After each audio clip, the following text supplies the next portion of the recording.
Untuk perbaikan di sini, Pak Gub telah membentuk satgas untuk percepatan daripada perbaikan, supaya semua daripada stakeholder yang terkait ini cepat.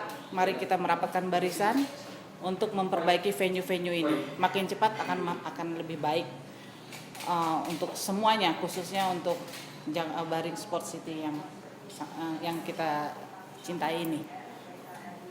Untuk sampai saat ini sudah untuk venue-venue seperti yang robot yang lampu kemarin sudah ada perbaikan atau sampai saat ini belum?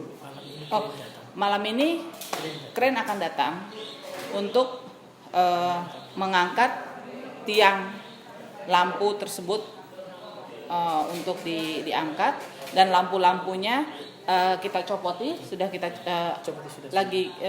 copoti.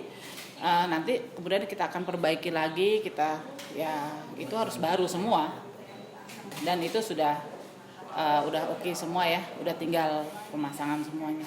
Dan alhamdulillah ya, progresnya ini cepet ya. Dari yang hari Senin malam kemarin kita rapat dengan Pak Gub dan jajarannya, sampai hari ini sudah ada progres semuanya, dan stakeholder kita pun siap bergerak membantu.